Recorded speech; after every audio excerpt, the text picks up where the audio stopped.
नमस्कार दोस्तों, मैं रोहन यादव आप सभी का एक बार फिर से मास्टर क्लासेस चैनल पर स्वागत करता हूं। दोस्तों आज के टॉपिक है UGC net paper second social work unit number 6 में दोस्तों दिया हुआ है प्रशासन, कल्याण और विकास की सेवाएं। दोस्तों उसी के अंतर्गत मैंने आप लोगों को समाज कल्याण प्रशासन के अर्थ को समझा चुका हूं, बता दिया हूं उसके कॉन्सेप्ट को।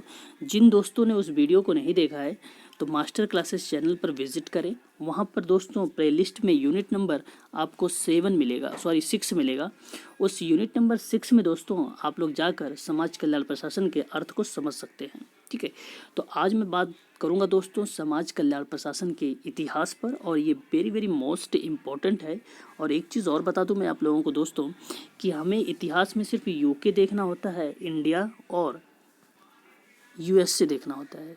बट याद रहे दोस्तों ये तीनों चीज़ें हम देखेंगे समाज कार्य में, लेकिन जब कभी हम व्यक्तिक कार्य, समूह कार्य, समाज कार्य, प्रशासन की बात करें या सामुदायिक संगठन की बात करें तो हमें सिर्फ दो ही चीज़ का ध्यान रखना है, यूएसए का और इंडिया का। ठीक है, इम्पोर्टेंट टॉपिक है दोस्तों, कॉपी पेन साथ में रखिए, साथ ही साथ नोट डाउन भी करते चलिए। दोस्तों मैं आप लोगों को एक चीज़ और बता दूं कि मई तक आप लोगों का पूरा सिलेबस यूजीसी नेट का पेपर सेकंड जो है दोस्तों क्लियर करा दूंगा।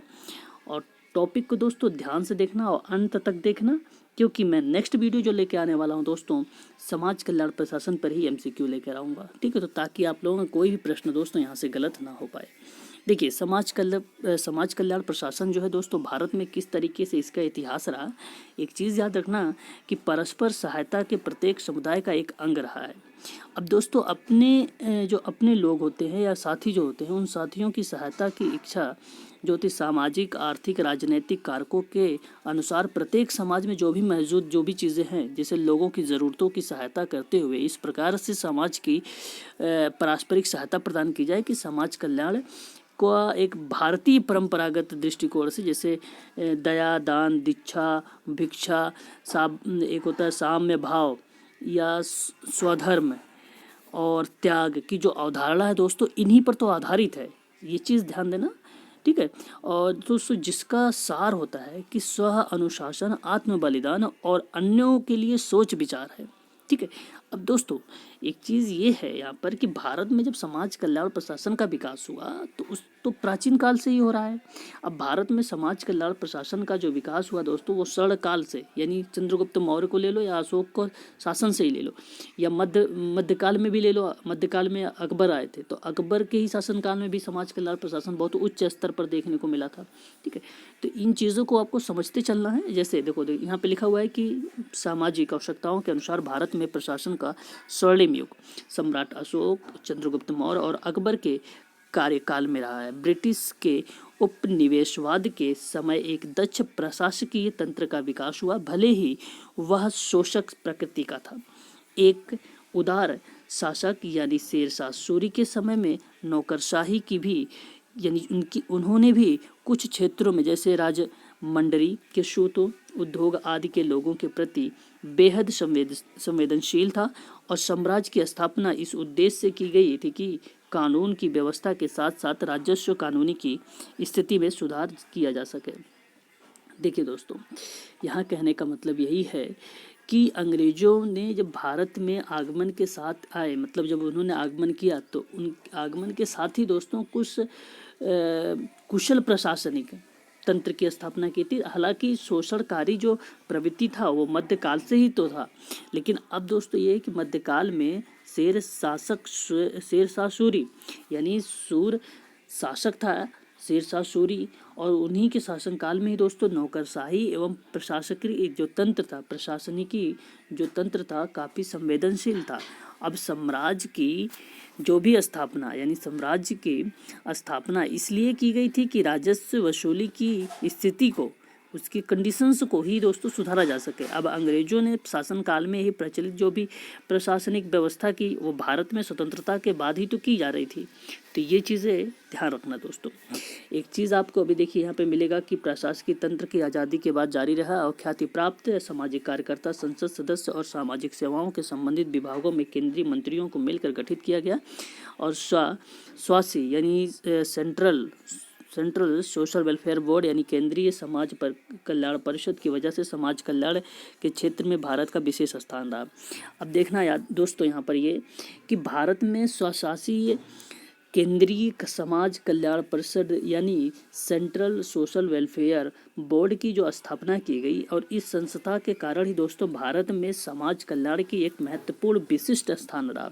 और इस संस्था का जो गठन हुआ वो सामाजिक कार्यकर्ता, संसद सदस्य और केंद्रीय मंत्री से मिलकर गठित हुआ था।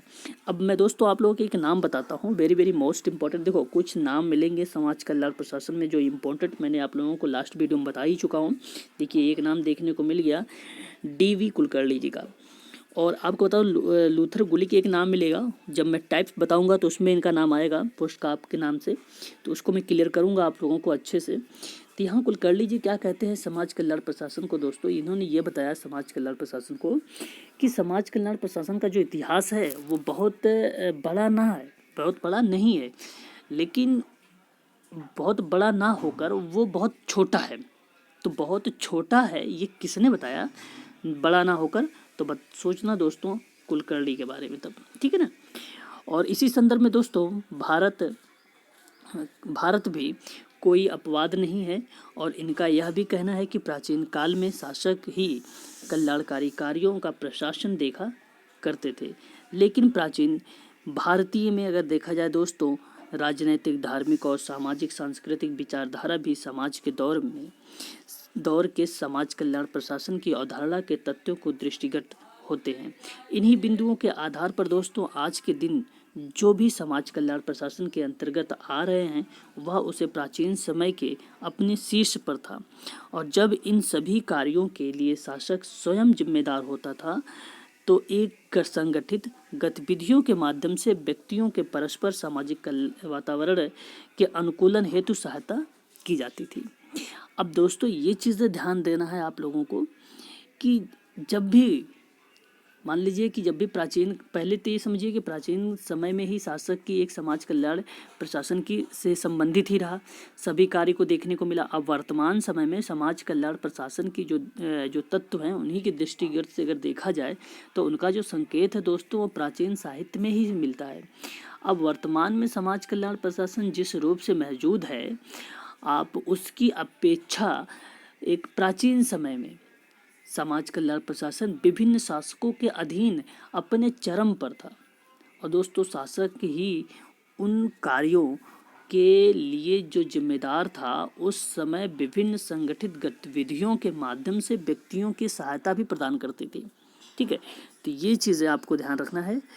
देखिए दोस्तों इम्पोर्टेंट चीज़ों पर आपके से चर्चा करूँगा मैं इसमें। देखिए आपको अगर एक चीज़ और बता दूँ मैं, अगर आप समझना चाहते हो तो ये समझिए कि प्राचीन काल में राजा और राजसी परिवार बाढ़, भूकंप, आग, सूखे, अन्य प्राकृतिक आपदाओं जैसी आपदा जो स्थिति है वो प्रभावित लोगों को सहायता प्रदान करते थे। तो ये चीज़ें आप लोग थोड़ा सा ध्यान रखना है दोस्तों, क्योंकि पूछ लिया जाता है कि प्राचीन काल से आपदाओं से संबंधित, तो थोड़ा सा आप लोगों को ये चीज़ें भी समझना होगा। दोस्तों अगर हम इंडिया की बात करें, भारत में, तो उस समय क्या था कि ब्रिटिश सरकार ने ही प्रशासकीय तंत्र को स्थापित किया था, और जिनका उद्देश्य था दोस्तों मुख्य रूप से कि कानून व्यवस्था बनाए रखना। अब दोस्तों एक चीज़ मैं ईयर बता रहा हूँ, आप लोग ईयर लिखना तो लिख लीजिए 1829, क्योंकि एग्जाम में ईयर से भी क्वेश्चंस बनते हैं इसलिए लिख लीजिए। 1829 और 1856 में पारित अधिनियम द्वारा जो सती प्रथा था, याद आया ना आप लोगों को, सती प्रथा था, उन सती प्रथा पर प्रतिबंध लगाने और विधवा विवाह को अनुमानित देने के लिए जो समाज सुधार थे उन्हीं के लिए दोस्तों कुछ उपाय किए गए। अब 1947 में हमारे देश की स्वतंत्रता मिलने के पश्चात सामाजिक, राजनीतिक, आर्थिक ढांचे को अनुकूल आवश्यकताओं के परिवर्तन के साथ दोस्तों कमोबेश पुराना समझ सकते हो, जिसमें प्रशासकीय विन्यास जारी होता था, ठीक है। तो पूछ लिया जाएगा एग्जाम में आप लोगों से कि बताइए 1947 में हमारे देश की स्वतंत्रता मिलने के पश्चात सामाजिक, आर्थिक या राजनीतिक ढांचे के अगर अनुकूल आवश्यक परिवर्तनों को एक सही मार्गदर्शन दे रहा है, तो ये किस तरीके का विन्यास माना जाएगा? तो दोस्तों आप बताओ कि समाज कल्याण के अंतर्गत जो आप लोगों ने अभी अभी मैंने आप लोगों को बताया है कि उस प्रतिबंध को, सती प्रथा और प्रतिबंध जो लगा उसको प्रतिबंध लगाना, और उसके बाद विधवा विवाह को अनुमानित देने के लिए समाज सुधारक के कुछ उपाय थे। तो आप ये तुरंत दोस्तों उस पर क्लिक कर जाना चाहिए कि ये सामाजिक, राजनीतिक, आर्थिक ढांचे के अनुकूलन की बात तो कर रहा है। नेक्स्ट अगर मैं बात करूँ इसी में दोस्तों एक पंचवर्षीय योजना के बारे में मैंने बताया। देखो मैं इसलिए आप लोगों को थोड़ी थोड़ी सी चीज़ें बताता चल रहा हूँ क्योंकि इन सारी चीज़ों से भी प्रश्न पूछा जाता है। तो समाज कल्याण प्रशासन में भी कहीं कहीं ना पंचवर्षीय योजनाओं का भी जिक्र किया गया है ना, तो इसलिए सभी योजनाओं के बारे में भी थोड़ा सा नॉलेज होनी चाहिए। जैसे दोस्तों समाज कल्याण प्रशासन के क्षेत्र में अगर मैं बात करूं कि पंचवर्षीय योजना के दौरान में क्या हुआ कि भारत सरकार ने महसूस किया कि सरकार अकेले हमारे पूरे देश में असंख्यक सामाजिक समस्याओं को ध्यान नहीं रख सकती। इसलिए क्योंकि इसमें दोस्तों इस प्रक्रिया में लोगों की सहायता करने के लिए स्वैच्छिक संगठनों की सहायता प्राप्त करनी चाहिए, और यही कारण रहा दोस्तों कि अगस्त 1953 में, नोट डाउन कर लीजिए, कि एक अनोखे प्रशासकीय तंत्र की सृजन किया गया। अब दोस्तों यह एक तो सतत यानी स्वायत्तता बोर्ड, यानी आप स्वतंत्रता बोर्ड का नाम समझ लीजिए कि स्वायत्तता बोर्ड। अब दोस्तों जिसका नाम क्या रखा गया, मैंने अभी अभी आप लोगों को बताया था, केंद्रीय समाज बोर्ड। तो अब ये भी आपको समझ में आ गया होगा कि केंद्रीय समाज बोर्ड का नाम किस तरीके से पड़ा, ठीक है ना। तो दोस्तों सारी चीज़ें क्लियर होनी चाहिए। अब नेक्स्ट अगर मैं बात करूं कि इसी प्रकार से अगर मैं बात करूं राज्य स्तर पर, तो समाज कल्याण सलाहकार का बोर्ड की मुख्य उद्देश्य था, अब उद्देश्य की बात हो रही है, तो समाज कल्याण के क्षेत्र में कार्य कर रहे स्वैच्छिक संगठनों को जो फाइनेंशियल होता है, वित्तीय और उसकी जो टेक्निक होती है, तकनीकी हेल्प के प्रदान किया जाता है। तो ये चीज़ें आप लोग राज्य सलाहकार बोर्ड के मुख्य उद्देश्य के अंतर्गत रख सकते हो दोस्तों। नेक्स्ट अगर मैं बात करूँ, आप ये भी एक चीज़ जान लीजिए दोस्तों कि 1964 में सबसे पहले समाज कल्याण कार्यक्रमों का प्रबंध मैनेजमेंट आया था, ठीक है। अब वो दोस्तों विभिन्न मंत्रालय ने इसे देखा, जैसे शिक्षा मंत्रालय, फिर गृह मंत्रालय, फिर उद्योग मंत्रालय, फिर स्वास्थ्य मंत्रालय, ये और फिर उसके बाद श्रम मंत्रालय, इन सभी चीज़ों के अकॉर्डिंग दोस्तों इसको देखा गया था ताकि समाज कल्याण कार्यक्रम जो है उसका प्रबंध या मैनेजमेंट किया जा सके। एक और चीज़ बात करूं मैं दोस्तों, 1960 में एक और समिति आई थी, उस समिति का नाम था रेणुका रे समिति। लिखते चलिए, समिति का नाम आता है, पूछ लेता है, रेणुका रे समिति कब आई थी? 1960 में, ठीक है। अब दोस्तों ये मैं भारत की बात अभी कर रहा हूँ, इंडिया का भी, यूएसए पे नहीं गया हूँ, सारा चीज़ें कॉन्सेप्ट क्लियर करा रहा हूँ। अब रेणुका रे समिति ने 1960 में जो प्रस्तुत की थी अपनी रिपोर्ट, तो उसमें सामाजिक सुरक्षा विभाग की जो स्थापित करने की जो सिफारिश की थी, तो ये की थी रेणुका रे ने समिति के तहत 1960 में, ठीक है, याद रखना। अब एक बात आता है लाल बहादुर शास्त्री जी का। इन सभी लोग इम्पोर्टेंट है दोस्तों समाज कल्याण प्रशासन की हिस्ट्री में। तो लाल बहादुर शास्त्री जी के प्रधानमंत्री काल में एक सामाजिक सुरक्षा विभाग था, ठीक है। अब उस सामाजिक सुरक्षा विभाग में क्या था दोस्तों कि समाज कल्याण जो पिछड़ा वर्ग और खादी तथा हथकरघा, ठीक है, ये चीज़ें याद रखना, हथकरघा जैसे कई ऐसे सामाजिक सुरक्षा डिपार्टमेंट हुआ जिसका आवंटन किया गया था। तो ये कब हुआ था दोस्तों? 14 जून, नोट डाउन कर लीजिए, 1964 में विधि मंत्रालय द्वारा स्थापित किया गया था। और उसी में दोस्तों ये बात किसने कही थी? तो लाल बहादुर शास्त्री जी ने कही थी, ठीक है। 1966 की बात कर रहा हूँ मैं, क्रम से चल रहा हूँ, याद रखते रहिए। इसमें दोस्तों इसका एक नया नाम आया जिसका नाम रखा गया दोस्तों सामाजिक कल्याण विभाग। अब पूछा जाएगा मतलब पहले थोड़ी था ये सामाजिक कल्याण विभाग, ठीक है। आप ये 19 अब देखिए भाई 1966 में पहुंचा हूँ, वहीं पर इसका नाम है दोस्तों सामाजिक कल्याण विभाग, समाज कल्याण प्रशासन अभी इसका नाम नहीं हुआ है। अब नेक्स्ट दोस्तों अगर मैं बात करूँ, एक चीज़ और था 1971 में। अब इसमें दोस्तों शिक्षा दिया गया, समाज कल्याण विभाग को स्थापना किया गया इसका, ठीक है। तो ये आप याद रखना, स्थापना कब की गई? 1971 में। अब इसका नाम बाद में बदल दिया गया, बदल कर इसमें 1984 में क्या रखा गया? इसका समाज कल्याण प्रशासन का इंडिया में नाम रखा गया समाज और महिला कल्याण मंत्रालय। याद करते चलिए और नोट डाउन करते चलिए दोस्तों, समाज और महिला कल्याण मंत्रालय रखा गया 1984 में। आगे चलते हैं। तो आगे दोस्तों ये कि मानव संसाधन विकास मंत्रालय को अलग करता है महिला और बाल विकास विभाग।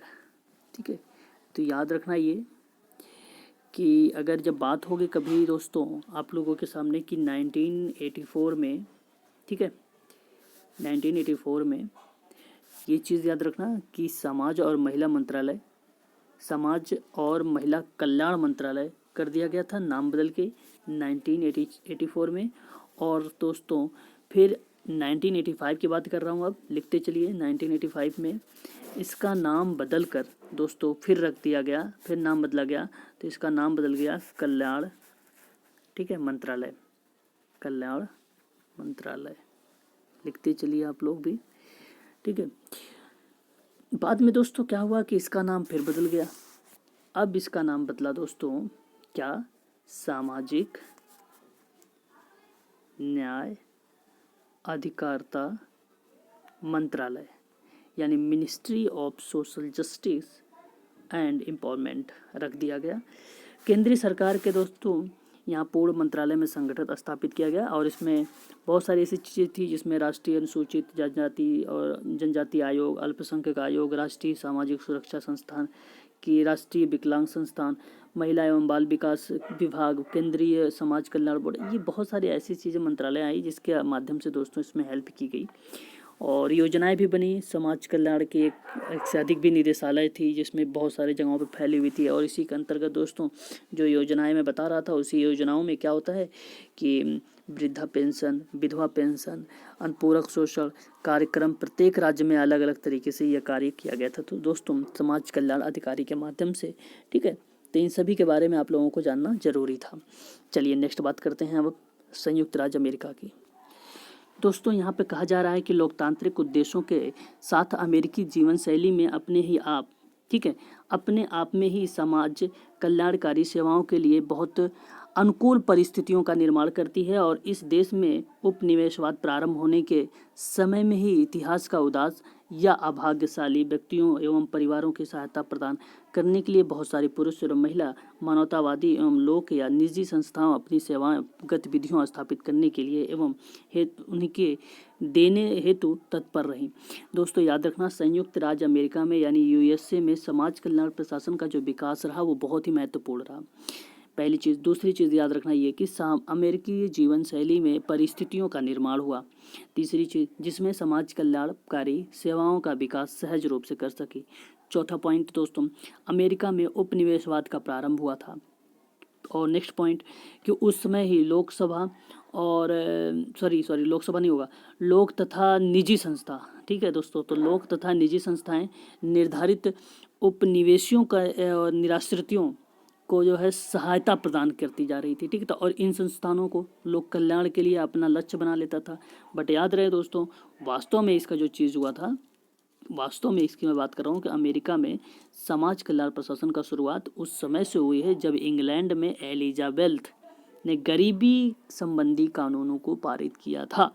ये चीज़ें याद रखना। देखिए अमेरिका में समाज कार्य कल्याण से जुड़ी शुरुआतों को यूरोप से मिलकर इंग्लैंड के